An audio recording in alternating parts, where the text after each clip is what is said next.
Hey, what's up, guys and girls?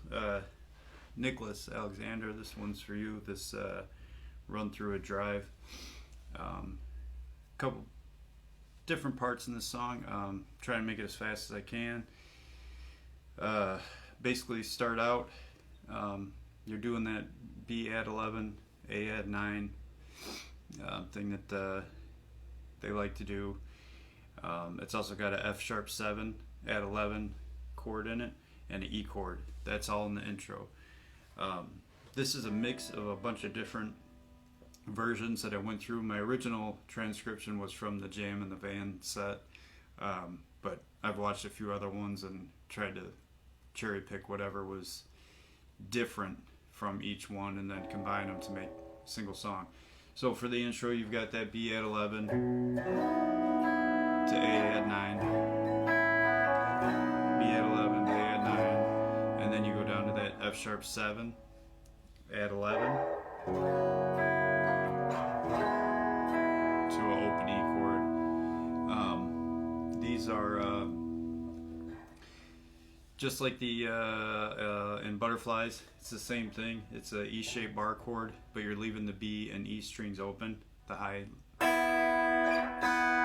so you get that drone sound. But that's basically it. So your intro.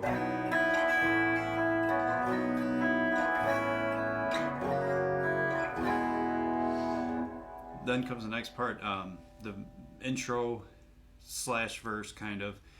This is a very like John Frusciante type riff. Not one of my strong points, right-handed playing. So I can tell you this will not be an extremely good video as far as the playing wise. But so Rick's riff in this is based in basically just B minor. He's outlining a B minor chord with pentatonic riffs. There's also a few pull-offs, hammer-ons, embellishments here and there. The basic riff that he's playing, and then when Peter's doubling with him, is in quadruplets. So what you get is a start on the B, and then you get a quadruplet. It's a D5 chord up here, but if you look at it from a B minor, it's also a flatted third and a flat 7. So here's your B5 chord, and then your flat third, flat 7. So after that, it's basically kind of a C sharp minor chord, and then he kind of hammers on to that flat 7, and then drops back down to the B. So altogether, it's kind of slow. It's, and that's basically the riff.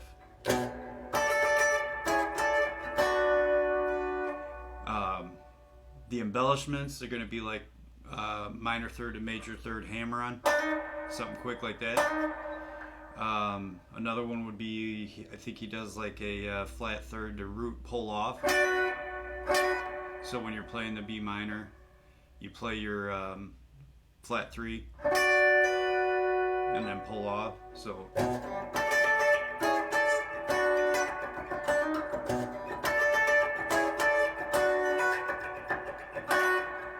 something like that.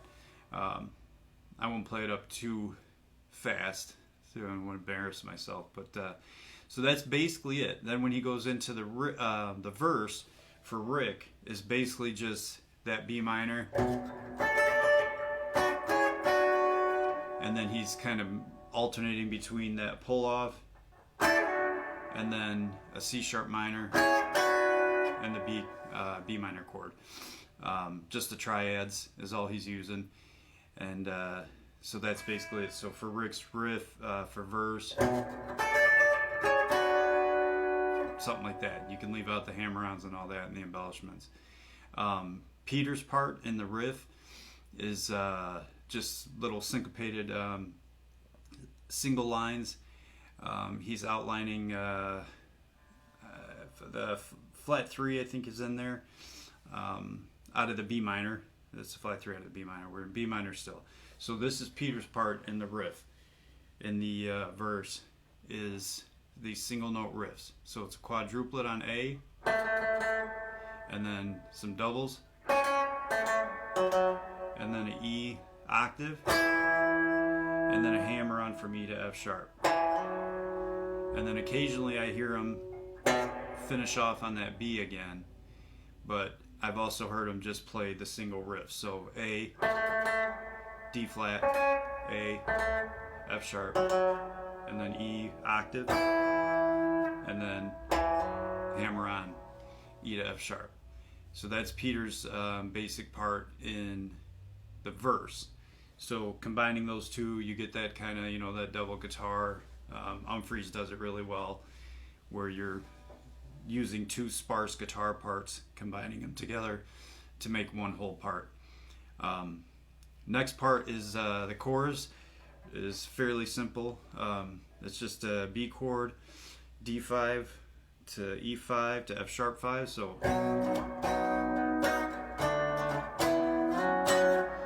for that E to F sharp, you do a little slide there,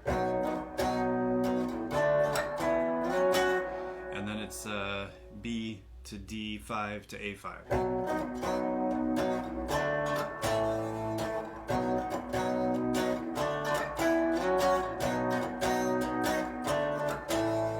Then there's a break with the B add 11 chord and there's an A with the E in the bass.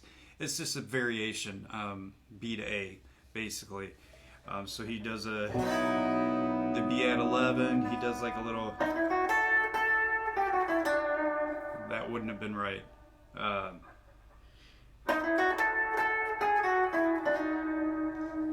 Played the wrong mode there, but.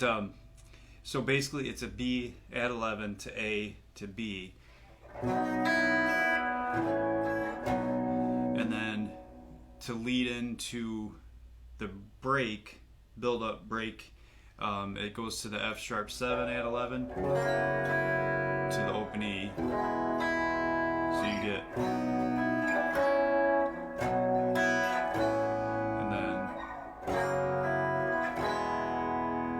Next part is the break. This part is different almost every time I've watched it. The Jam in the Van set, what I got was Rick initially starting off with like a E octave, and then he's just doing 5 chords with B and C sharp in between.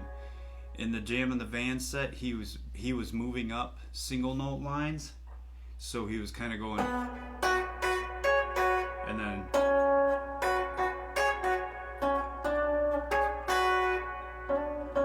something like that. But then I've also watched other versions where he's basically just going like kind of like an E, and then he's just playing that B minor and C sharp minor together.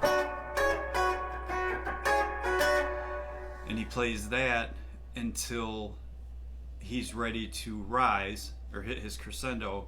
And for Rick's part, the crescendo is diminished chords without the bass in them. So you start at E diminished. And again, this is from the Drive Jam in the Van set. I've also seen him not use diminished chords at all and just go up in single notes. But for the Jam in the Van one, it's diminished chords without the bass, and then he drops back down and he ends on that diminished, and then for him that's the end of the build-up. For Peter, the build-up is it starts with an E octave, and then he does single note lines. What I've caught out of his is kind of something like this. It's more. I think it's a triplet.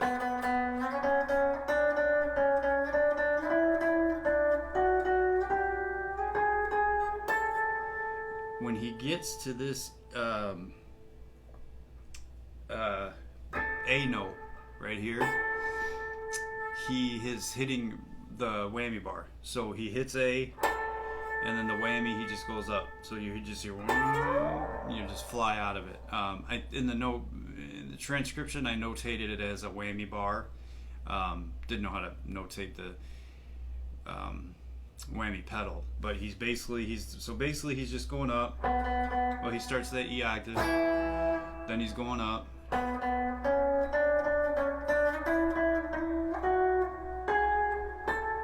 gets to that A, and then flies up with the whammy bar. Listen to the recording. I'm not giving you the best direction on that part, for the break at least. But if you listen to the recording, it's all in there, mainly in the drive and the jam and the van set. If you want to do variations on any of this, basically just start your rise on E for Peter or on B minor for Rick, and then just climb out of it chromatically. It doesn't have to be exactly as it's written in the transcription. You're basically just hitting a chromatic crescendo. That's it. So then they go from there, and if I remember correctly, they drop back into the intro riff right after the break build up. So you go back to that, and then Peter's doing that.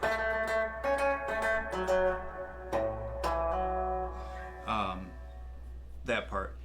Then it goes into the whoa whoa whoa part. Pardon my singing. That part is basically just B add 11, the initial chords, A add 9, then you add in a G6 on it. So B add 11, A add 9, G6, A add B, A, and then an E chord, C-shaped E chord, but you're playing everything open. So you want the high E and the low E strings to ring out. That way it's got, what he's doing is he's keeping that same drone sound as the add 11, add 9 chords and the G6 chord. So again, that's the whoa whoa whoa part.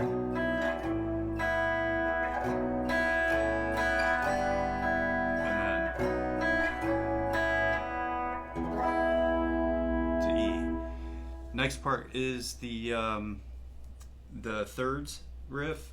Thirds meaning three separated by 3 notes in the diatonic scale. This riff is based in I want to say E mixolydian. I think the only thing in there is the flat 7. So if you're in E, your flat 7 is D, and he includes 1 D in this riff, and that's where I'm getting the mixolydian from. Basically, you come right out of that open E chord, and then they go right into that thirds riff. I'm not gonna explain this theoretically a whole bunch. I'm just gonna play it real slow so you can see what my fingers are doing.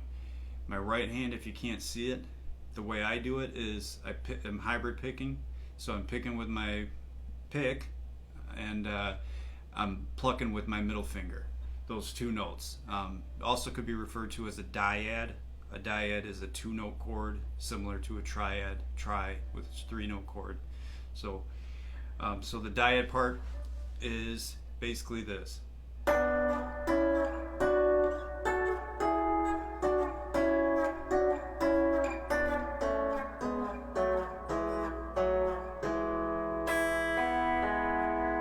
When you get to that, to the E down low, he likes to strum down in the open E chord, so you kind of get that open E.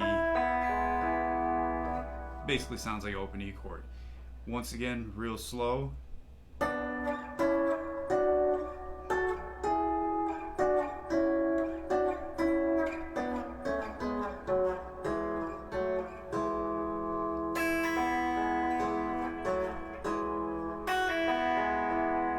He also adds in that F sharp occasionally. For that riff, for the E mixolydian riff, listen for the timing. The timing is it's not straightforward. So when you're playing, you're going up.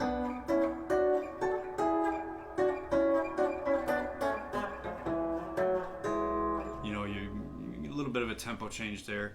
I'm not going to get into the time signature and all that. But so that's basically it. When he gets to the end of that riff, the riff in thirds, E Mixolydian, he does throw in occasionally the open E and that A6 add 9 chord. It's kind of an Allman Brothers chord, so you get that.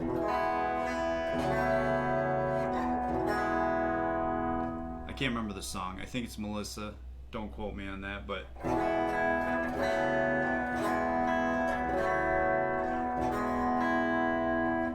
that's basically just at the end of the riff. I don't know if he's doing it every time. Again, I've watched a few different versions of this song, and I've seen very, very different playing in the song. The little embellishments are all pretty much still there, but there are some bigger changes that go from song to song.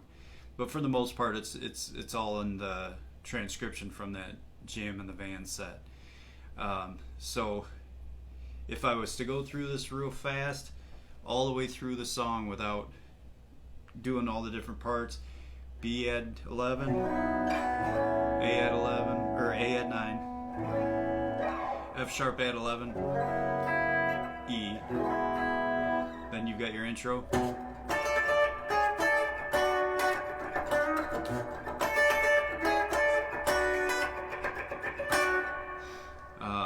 Hello Slavic kind of line, whatever his name is, the original guitarist from the Chili Peppers. So that you got that part, you got your verse. It's just basically B minor, kind of chunking around in it. You got Peter's part.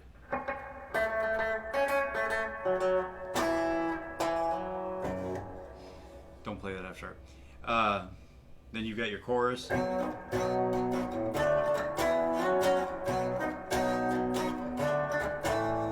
Then you got your break. And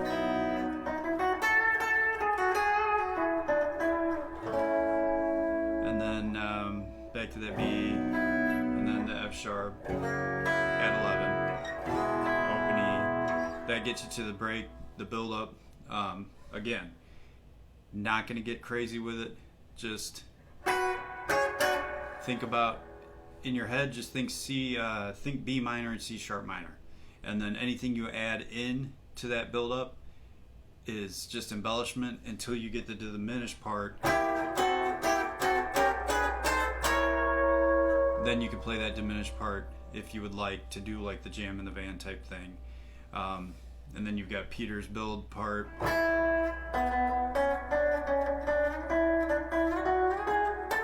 And then whammy bar all the way up for the crescendo, back into the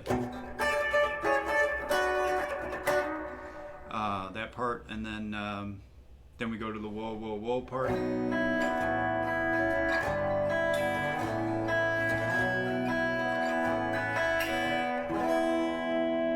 So that's B add 11, A add 9, G6, B add 11, A add 9, E, open all the way.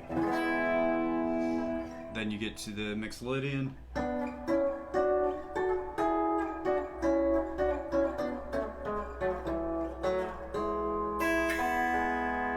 That's it. The jam could go anywhere, but from what I've seen, for the most part, they do extended jams, and then they end up back on that E Mixolydian part, and then that I think that's the end of the song in some of the versions I've seen. It doesn't matter. It's jam band stuff, so you're gonna go wherever you want to go. But that's pretty much it. I try to make this short. It looks like I'm on 19 minutes. So Nicholas, if you watch this, I hope this helps, and anybody else that watches it, I hope it helps. Any questions, put them in the comments. I'll be happy to answer them and do any more videos like this or anything like that. But that is Drive. All right.